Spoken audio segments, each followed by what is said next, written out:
Allen Company, 47 years young and a proud sponsor, wishes OOIDA all the best as you celebrate 50 years.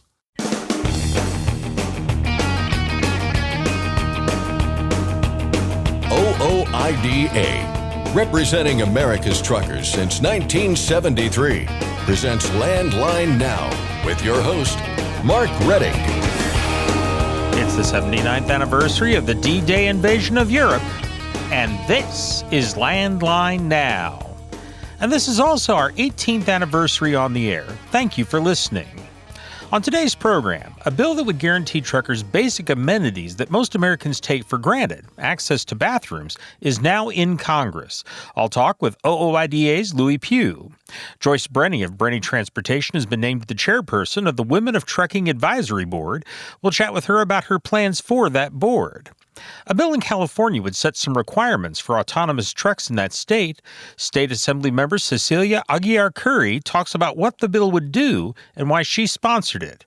And finally, 2 states are working to ensure that money collected for roads is actually used on roads. Scott Thompson talks with our state legislative expert, Keith Goebel.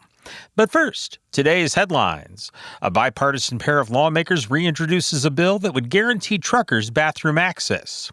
The Motor Carrier Safety Advisory Committee meets for the first time in a year and a half. And the time to file your 2290 has returned. And now, the news with Scott Thompson.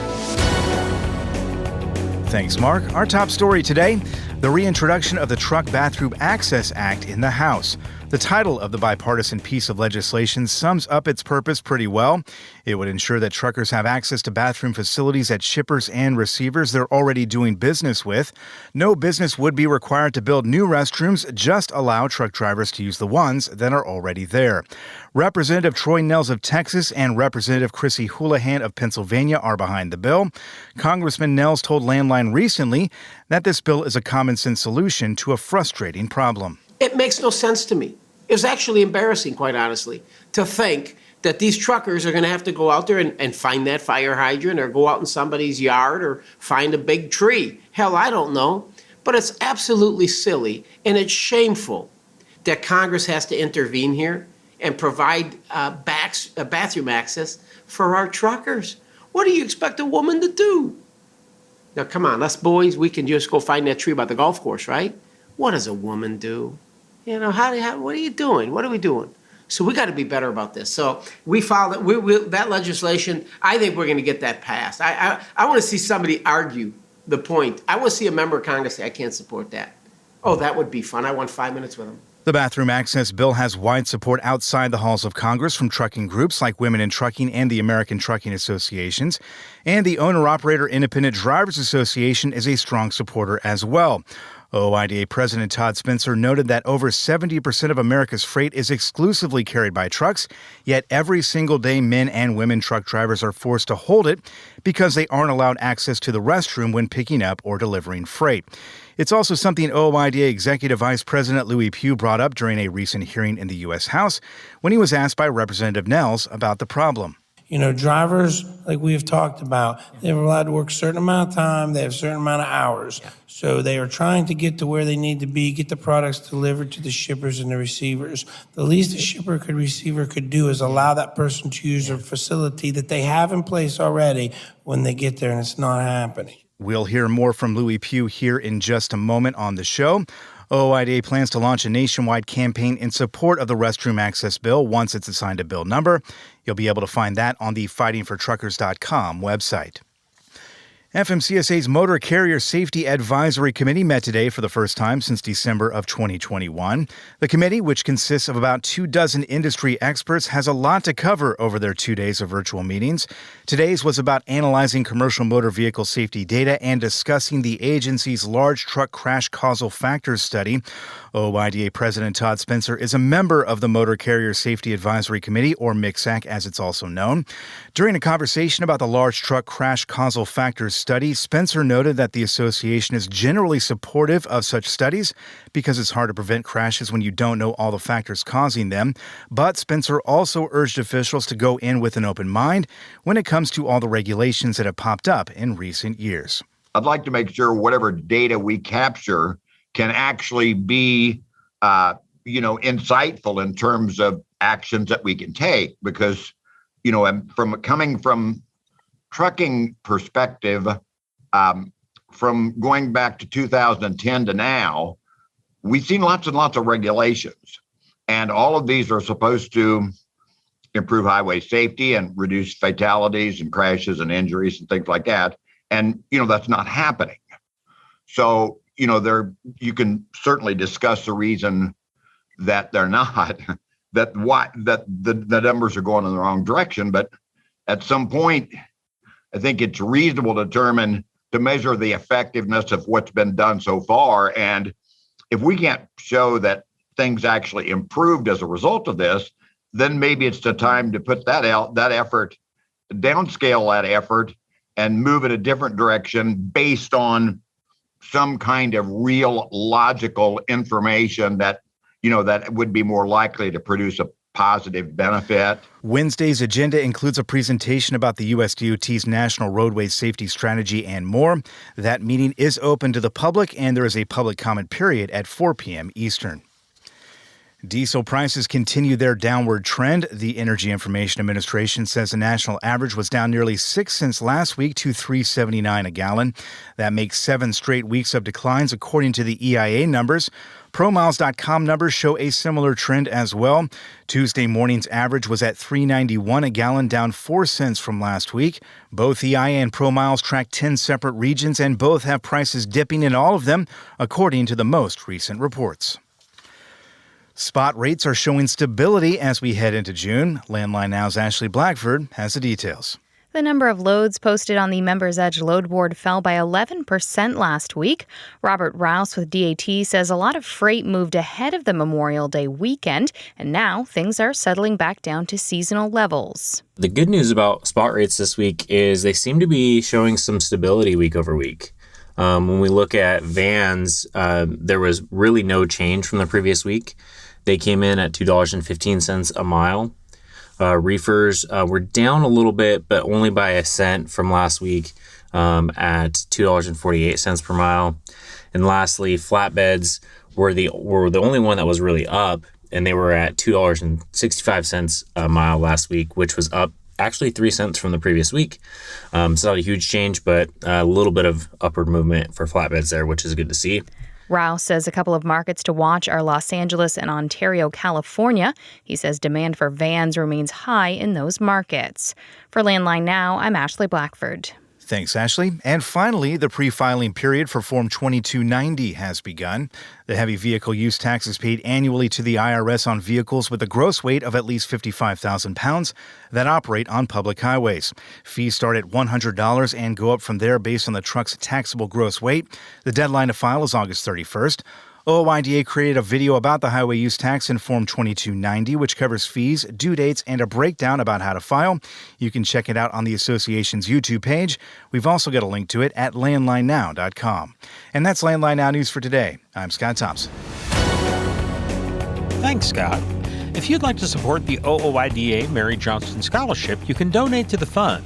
You can drop donations at the Spirit of the American Trucker or send tax-deductible donations to OOIDA Foundation, Inc., 1 Northwest OOIDA Drive, Grain Valley, Missouri, 64029. Next, I'll discuss a bathroom access bill with OOIDA Executive Vice President Louis Pugh. And Joyce Brenny talks about her plans for the Women of Trucking Advisory Board. We'll be back in just a moment with more news and information. I'm Mark Reddick, and this is Landline Now. Firestone tires are for more of everything. More miles for every tire dollar, and more confidence in your fleet. At Firestone, we help fleets save with dependable value. Find your local Firestone dealer today at firestonetire.com/dealer. Every make, every model, in every corner of the country. Technical smarts and quality parts. That's how we roll. Bring your rig into TA Truck Service. Landline Now, welcome back. A bill to give truckers access to basic amenities most Americans take for granted is now before Congress. Here to discuss the measure and what's happening is OOIDA Executive Vice President Louis Pugh. Louis, thanks for joining me. Hey, it's my pleasure as always, Mark. Love being on the show. Talk a little bit about what this bill would do. It's pretty simple, I think. Yeah, I mean, it's real simple, which it's kind of crazy that this is where we've gotten in the world today, which just blows my mind. But the long and short of it is, if a shipper or receiver has a restroom there on property, that they have to allow truck drivers to use it. They can no longer tell you no, I guess. They don't have to build one if they don't have one or anything like that. It's just if there's already a facility there, that they have to allow truck drivers the ability to use the restroom. I want to talk a little bit about the need for this. And a lot of this, as far as an issue, it's been there all along, but it really seemed like it came to a head and got a lot of publicity during the whole COVID crisis. Talk a little bit about what truckers were going through during that period of time. Yeah, and you're correct. I mean, I had it happen to me a couple times out on the road, but it doesn't seem to be a big problem. But when COVID happened, of course, as we all know, some of the states shut down their rest areas. Some of the truck stops closed everything off. You know, we had all this deal. Everything became where everything was closed. Nobody could go inside. And that left truck drivers and, you know, the motoring public in general with nowhere to use the restroom. Well, then it made it real easy for shippers and receivers because they just didn't let you on the docks. They didn't let you in to use the restroom because, you know, they have all these truck drivers driving around from wherever, bringing in goods. So out of fear of spread or whatever of COVID, you know, we can argue the fact whether that's right, wrong, or indifferent, but at the end of the day, that's what happened. They shut all these places down, left guys with nowhere to go or nowhere to use. And it seemed like coming out of COVID, you know, every business looks at costs, looks at all these different things. I'm sure it's cheaper to not let people use the restrooms. You save on cleaning and you save on water and, you know, toiletry stuff, paper, all that stuff. They're saving a little bit of money and, you know, that's what businesses do. So it's probably easier just not to reopen them. But unfortunately, that's not how it works, especially when you're a shipper or receiver who makes a driver sit there for 4 or 5 hours or more. And you're not going to let them use the restroom? I mean, it's bad enough you make them sit there all that time, but to not let them use the restroom on top of it? One of the things we heard about, too, was that it was specifically had gotten pretty bad for women. Talk a little bit about the effect on women of this whole crisis. Yeah, well, I guess I'll use a line I used a couple weeks ago. The operational challenges for women to use the restroom are a lot of times much more difficult than the operational challenges of a man. So, yeah, it makes it much more difficult for women. It makes it difficult for all truck drivers. Let's just be honest. I have a friend back home who one time was delivering a load of steel, and they told him he has to use the restroom. It was an evening. They told him to go outside and use the trees or whatever. So that's what he did. The next day, somebody in the office, they pulled up the camera footage, somebody saw it on the camera. They called him and actually kicked him out of the mill and told him never to come back no more again. So they told him to go do it, and then they kicked him out for doing what they said. Yeah, they kicked him out for doing what the guy told him to do. And, you know, who knows what the guy told him the night before, you know. So, and these are real world problems that affect truck drivers. And again, it's maddening to me that we even, I'm a small government guy, I guess. So it's maddening to me that we have to make all these more laws, that we have to make laws that just should be common courtesy, common decency for people. But yet we've lost that. Yeah, it does seem ridiculous that it literally takes an act of Congress just to get access to the bathroom. Yeah, exactly. And and that's literally, it takes an act of Congress. In the most literal sense possible. Do you think things like this are driving women out of the industry? Yeah, I'm sure they're not. Yeah, of course they probably do. Why wouldn't it? And you know, and again, I think it probably drives all truck drivers, some of everybody out to a point. I mean, even if you're a guy, it's, you know, it'd be nice to have a clean place to use the restroom, you know, and as a guy, sometimes there's not a good place. If you're in a city or somewhere delivering backed up at some dock along a street or something, there's really nowhere to go either. You know, we talk about, it's easy to tell somebody to go out back when you're out in the woods or out in the country. It's a whole nother thing when you're delivering to a dock on, you know, down at Hunts Point on the streets, of Brooklyn or Bronx or wherever. Yeah. Tell us about some of your experiences with this, because you said that this was going on to some extent before the COVID crisis. And Yeah, the one place that happened to me was a steel mill in Pennsylvania that one time I was at, and I had been there about 4 or 5 hours, and I went and asked to use the restroom, and of course they wouldn't let me use the restroom. And so I ended up having to leave and come back. So it's just because there's nowhere to go outside, so I had to leave and come back. And, luckily I didn't lose my place in line or anything like that. But some places you lost your place in line, went back farther. And, and the fortunate thing was I actually was able to go up the street a few blocks, and I just left my truck and walked. But with that being said, you just can't do that everywhere either. As we well know, trucks just can't pull in any gas station or anything like that. And that's something we need to keep in mind too. And people want their stuff and want their deliveries. And it's easy to say stop somewhere along the way. But there's places where there may not be anywhere to stop along the way for 50, 60, 700 miles. There isn't a truck stop. There isn't a rest area. And, there is nowhere just to pull over on the side of the road and go into a place safely. It might be in an industrial park where there's no gas station or anything. Exactly. And or like I said, we're talking 70 feet long vehicles here. They just can't park anywhere. Congressman Nels made a statement about lobbyists, and I'm wondering if you can relate that to us, because I thought that was pretty good what he said there. What did he say? I'm sorry. Oh, it's all right. Well, basically, if what would you do if we told you that you couldn't use the restroom facilities here in the Capitol building? Yeah, exactly. In fact, I said the same thing in my testimony in T&I a couple of weeks ago as well. Imagine coming here and being here for 4 or 5 hours and not allowed to use the restroom facilities.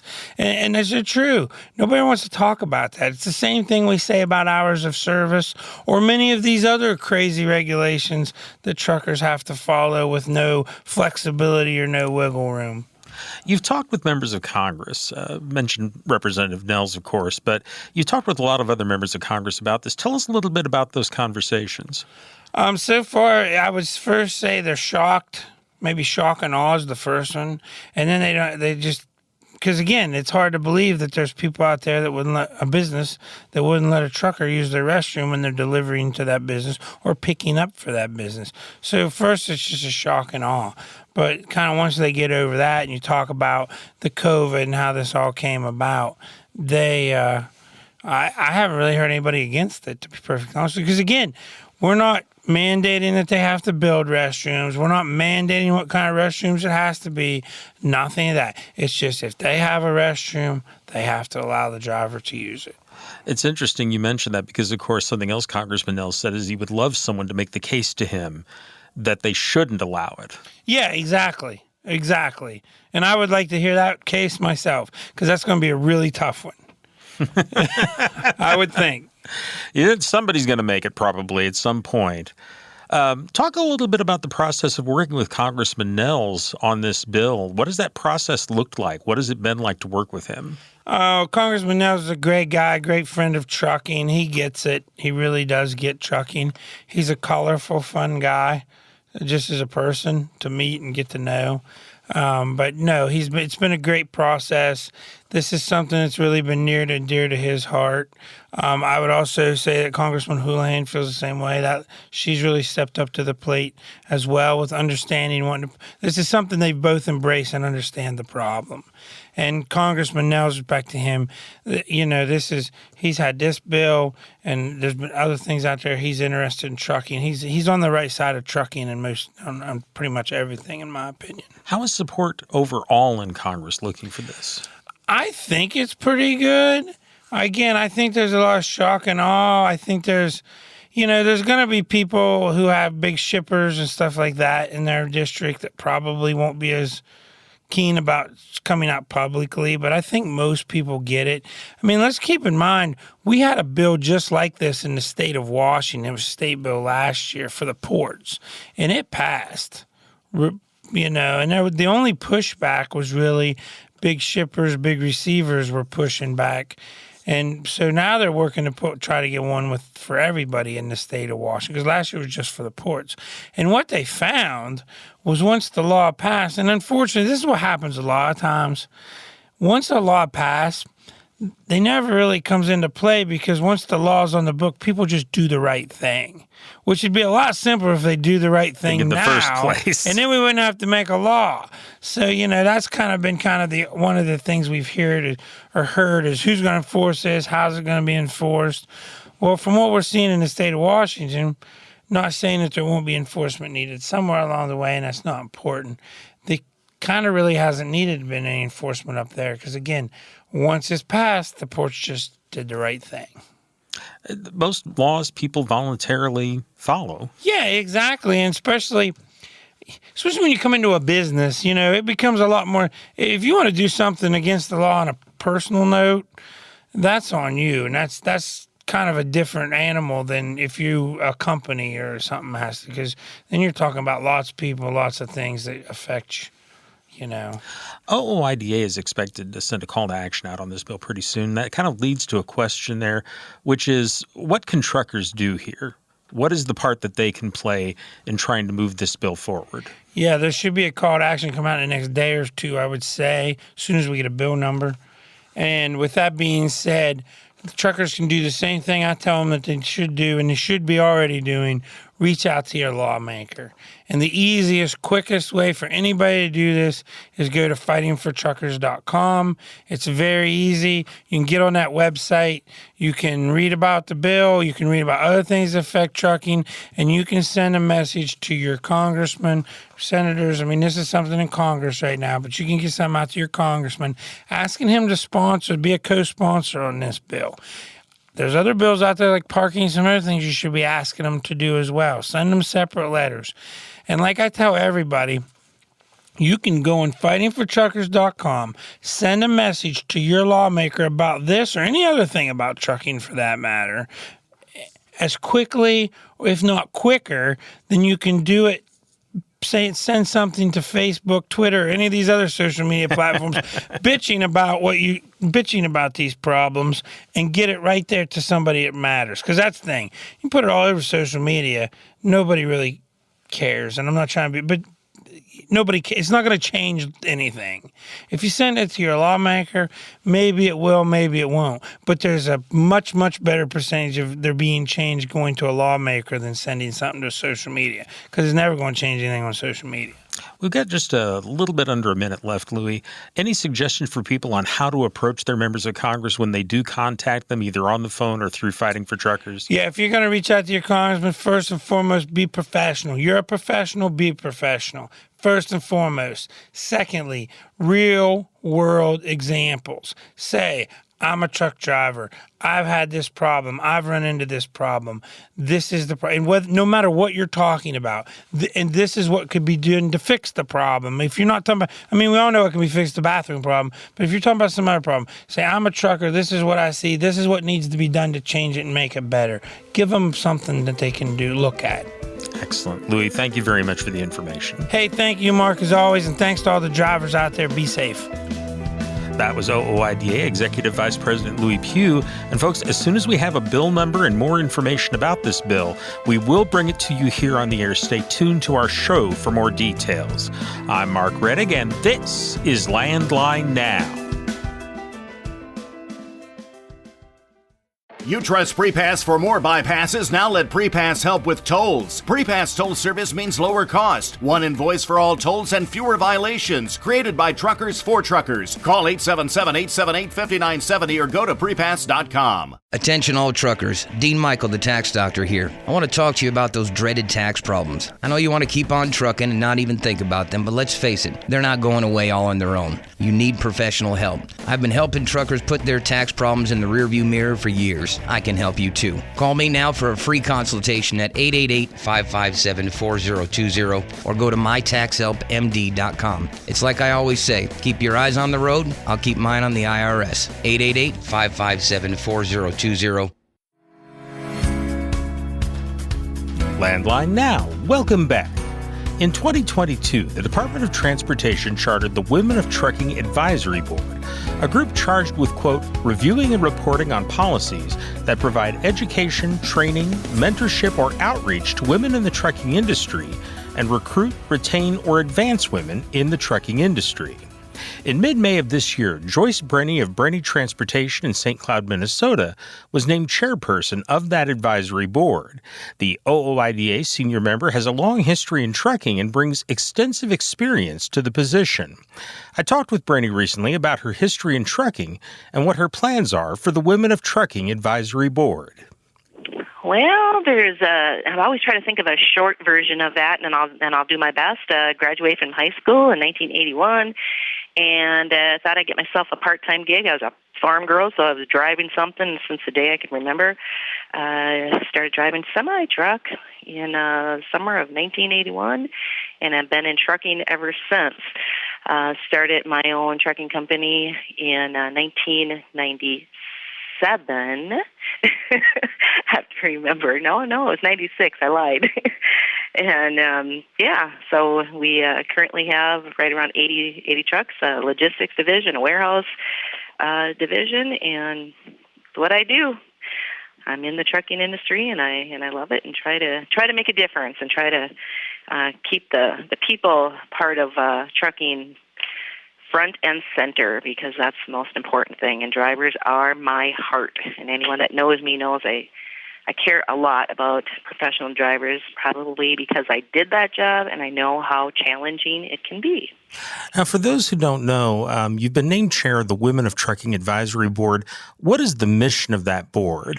Well, our mission is obviously to make the trucking industry or if you want to call it user-friendly for women and just more opportunities.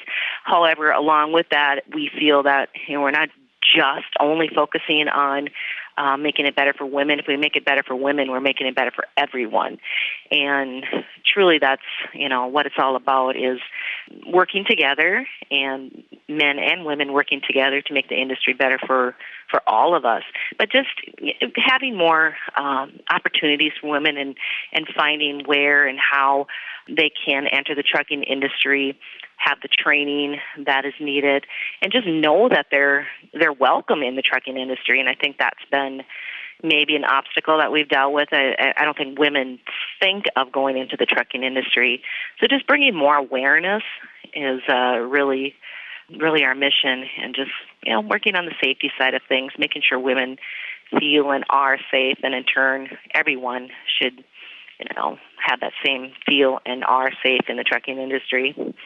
What are your chief goals or specific actions that you'd like to take as the chairperson of the board? Well, the reason I agreed to be the chair is I want us to stay focused. We do have quite a few different, many of us are involved in different associations and so on in the trucking industry, including myself. I'm involved in, OIDA, ATA, ATRI, involved in many different associations. But I want our focus to stay on our mission in making the trucking industry user-friendly and helpful and engaging for women to consider entering. So just really, because I think our first meeting we got a little off course, and it became a little self-centered, if you want to call it that.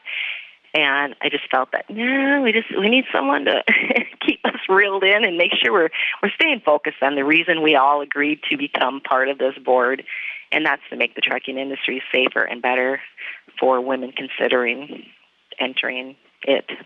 What do you think is the toughest issue that you and the board are going to tackle? Well, I think that I feel a little bit that kind of the eye rolls on why do we have this board just for women? Aren't we all important? And I think that I'm trying to bring that fact to it, that we are all important, and just having us have awareness, all of us, all of us as an industry have awareness of what makes the trucking industry, a safe and desirable career for all, but really getting more women, into the industry and having the awareness that it is it's a good career. I think so many of them are just afraid of taking that chance and learning about it. So hopefully we can just educate and bring more awareness. And it's not just only about women, but when you focus on making it better for women, you make it better for everyone. Have you had a chance to interact much with your fellow board members at this point? What can you tell us about the people who make up this board? Well, I think that everyone is definitely passionate about helping. We have an array of individuals, from drivers to trucking company managers, bus people in the bus industry, small trucking company leaders and managers, to mega fleets. And I think it's really nice to have that type of diversity, because the mega fleets can hear what us smaller carriers are going through, and also they can learn, I'm hoping that they can learn a little bit more about the people side of the industry. Just because you have and are working for a mega fleet doesn't mean you can't be people and human focused. That I think that they got just, and I'm kind of smiling as I say that, they just got so driven to being the biggest rather than the best for so many years that they got off course.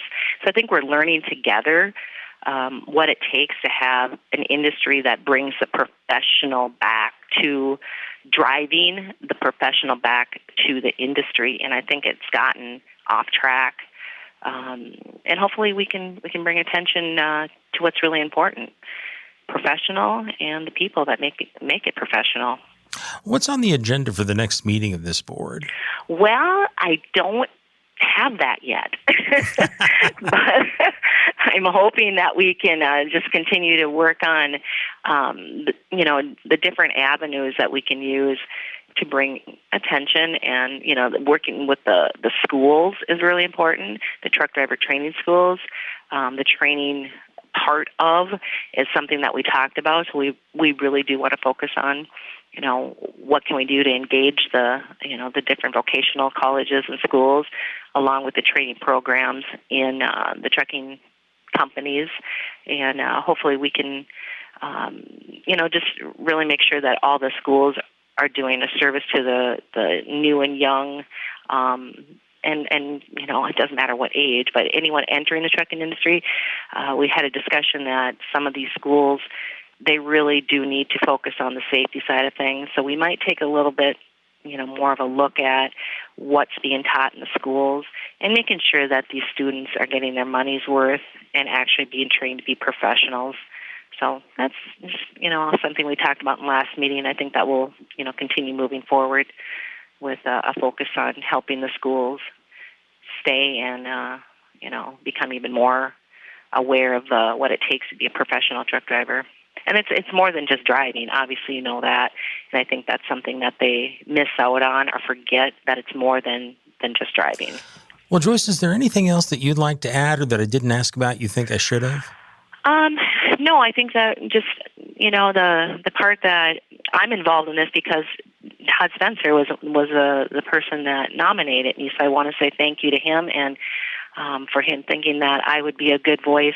And I think, he knows that us being a small trucking company, Brenny being a small trucking company, that my focus will continue to be on the drivers, and my focus will continue to be on the small entities in our industry, because that's the majority, and you know that, and I know that, but people forget that the majority of our industry is small trucking, and, I'll be there.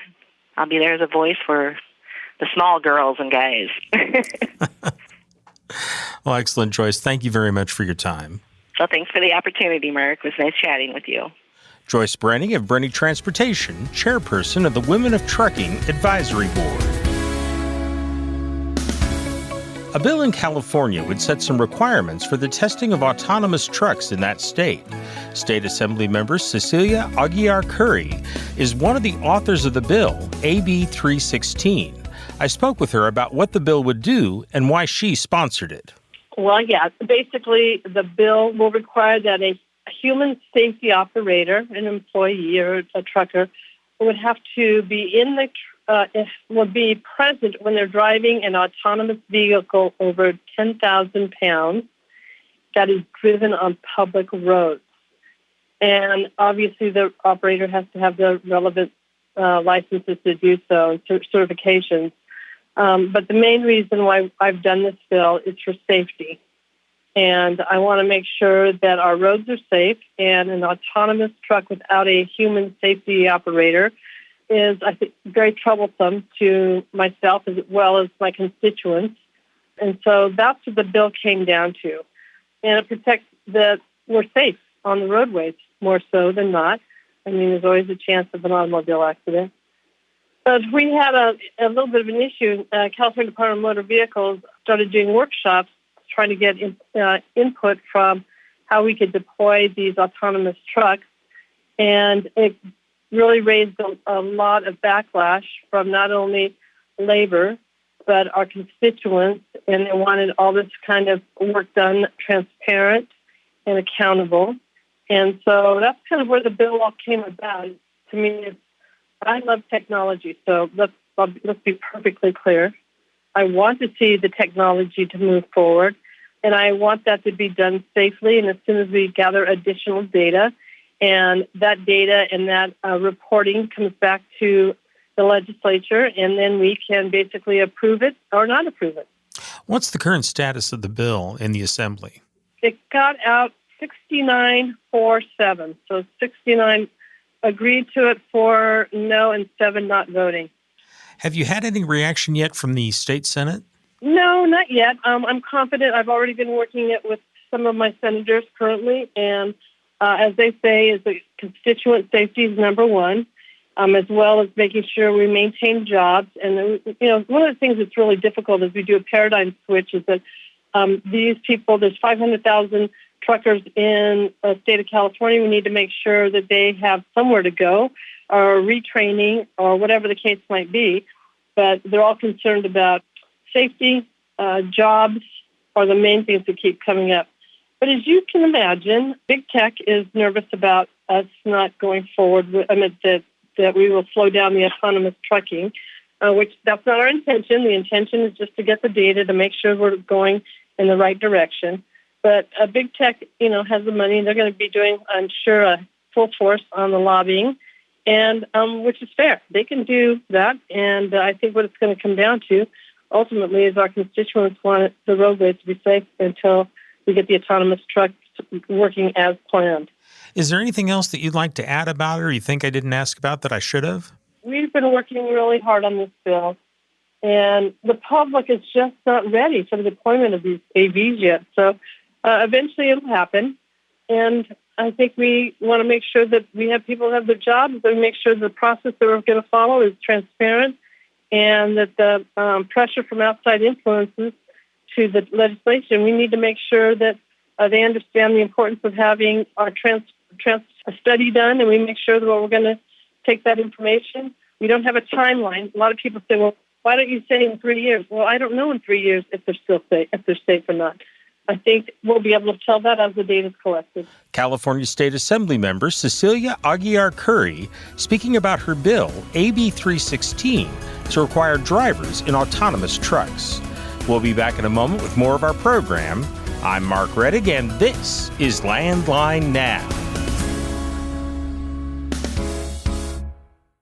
Today's rising costs affect everyone. Replace your harmonic damper with a genuine VibraTech TVD viscous damper to prevent costly repairs and downtime. Keep your money in your pocket and your truck on the road with VibraTech TVD. Recommended replacement at 500,000 miles or 15,000 hours.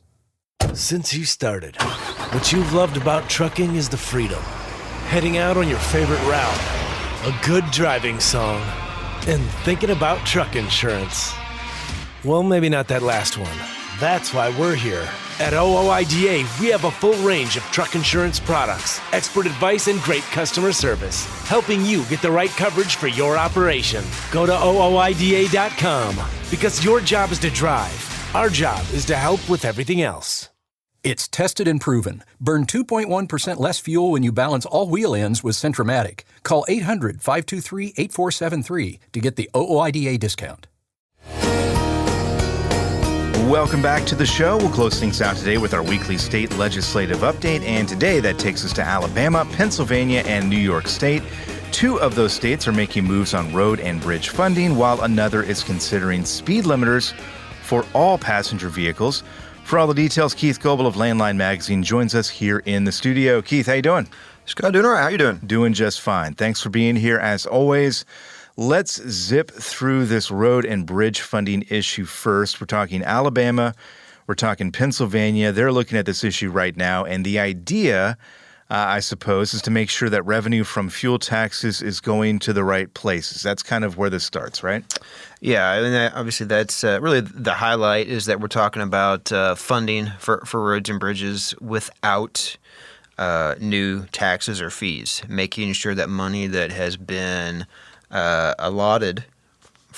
previously allotted for roads and bridges is actually going for that purpose. And interestingly enough, in Alabama here, leading off with the governor signing into law an effort to protect, or the intention is to protect that money for local projects. Local governments are the focus of this particular bill that has been signed into law. The state, for the most part, protects fuel tax revenue, but local governments do not. They have more. There's more flexibility.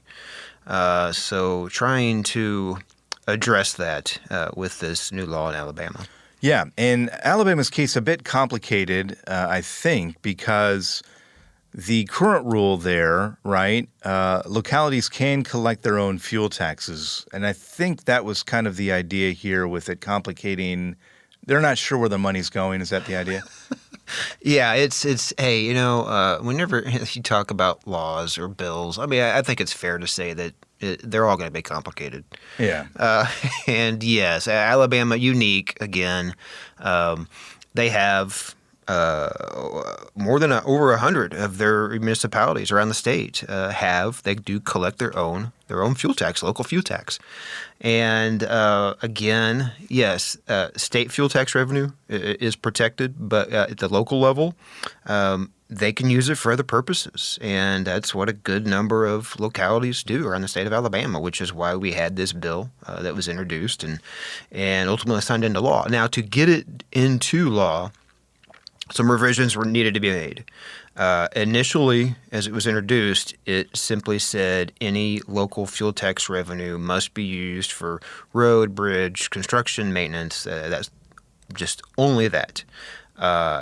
To get it through the State House, they had to make a revision that said for those more than 100 municipalities around the state that already do have a fuel tax, and they, fair to say, spend at least a portion of it on purposes not related to roads and bridges.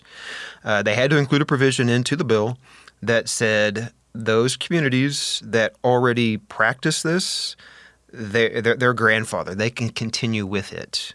So what this new law does is it says that any additional towns or counties that are looking to implement a policy, they must use that road, all of the money for roads and bridges. So yeah, it had to water it down a bit. I think that's fair to say. So really the focus, the reason why the legislation was introduced initially was because communities were already doing it. Yeah. Well, they're protected with what they did get signed into law here. But anyway, I mean, it's a step. It's a step there in Alabama trying to make sure, again, that, folks who believe that as they're paying at the pump, that money is going to go into roads, bridges, whether it's repair or new construction. And that hasn't been the case. And trying to address that, at least to an extent there in Alabama with this new law. Which takes effect on September 1st. Let's move on to Pennsylvania here. This is not a law yet. It's being talked about there in the legislature. But this one would really ensure that the money goes toward roads and bridges instead of, right, the state police. Yeah. That's the concern here. Yeah, continuing the theme of complicated.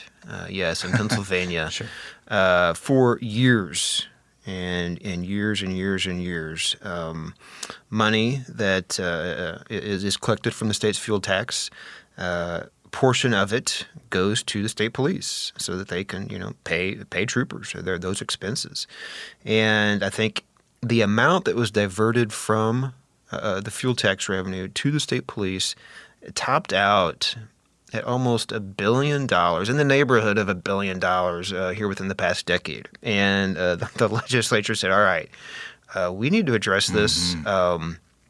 And it was going to be a challenge to do it all at once. So what they opted to pursue was a little bit each year. Get it down. Let's continue to get that down to zero. So all of that money that comes from the fuel tax is actually going to roads and bridges, and that's what this legislative pursuit that they have been brought up once again. The Pennsylvania State House would accomplish. Worth pointing out that they're not pursuing. Essentially not providing any funds for the state police, just not providing any funds from the state police from transportation. Instead, the troopers, they would be funded out of the state's general fund. So that is the solution to the problem of how are we going to fund the troopers, but trying to make sure that money, again, that's collected at the pump there in Pennsylvania is actually going for roads and bridges. So that is this pursuit. Absolutely. You can get all the details on that at landline.media. I want to spin to another topic here while we've got some time. New York State, an interesting proposal there. It's calling for a speed limiter mandate for all passenger vehicles here. This is an interesting one. Give us the details here, Keith. Yeah, it's a twist. Definitely on the topic of speed limiters. Yeah. But yeah, having it on passenger vehicles. This is the second time that I'm aware of that this particular senator, Senator Brad Hoylman out of Manhattan in New York, is wanting to do this on all manufactured vehicles, and they're starting in 2024 that they be equipped with various technologies that are more and more prevalent on all vehicles nowadays. But that having that requirement in there that if it's registered in the state of New York, they would have to have all of these safety enhancements, and with it, in addition, having essentially the speed limiters on these vehicles, and trying to address the focus really gets back to a lot of deaths that have occurred in traffic with pedestrians, and trying to do something to potentially reduce those fatalities. That the focus has been on New York City. Yeah. It's been really bad in New York City. But, I mean, it is worth mentioning that this legislation isn't focused only on passenger vehicles that are registered in New York City. It is statewide. How viable it is that this would actually get serious consideration in the State House, I don't know. I mean, it's notable that the lawmakers brought it back. I mean, it's in committee. There's a House and a Senate version for it to be discussed, but obviously there are safety concerns that they have there that they're trying to do something, and this is one lawmaker's attempt. Yeah, and as you mentioned, it's the second attempt, at least that we know of. It didn't gain any traction at the State House, what was it, last year, I guess, when they introduced it before. Yeah.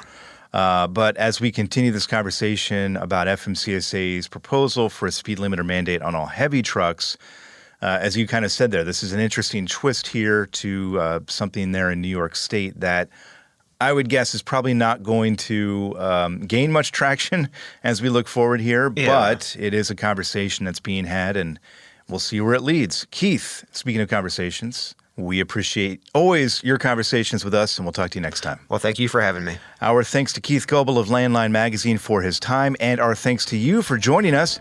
Another Landline Now is just one day away, but in the meantime, check out landline.media for all the latest news and analysis. Until next time, take care.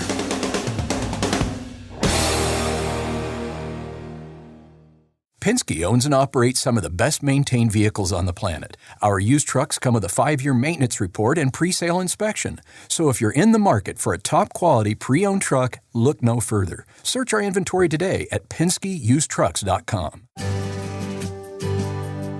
I'm a dad, a son, a husband, wife, I'm a writer, photographer. I farm. I'm a veteran. I love old cars, fishing, my kids, Chrome, and I am a professional truck driver. And together we are OOIDA. OOIDA was founded by truckers to stand up and speak on behalf of truckers. We've done that by combining the individual voices of our members into a single, powerful voice. Protecting your interests, defending your rights. Join us! Make your voice heard. Join OOIDA, the Owner-Operator Independent Drivers Association. Call 1-800-444-5791 or visit ooida.com.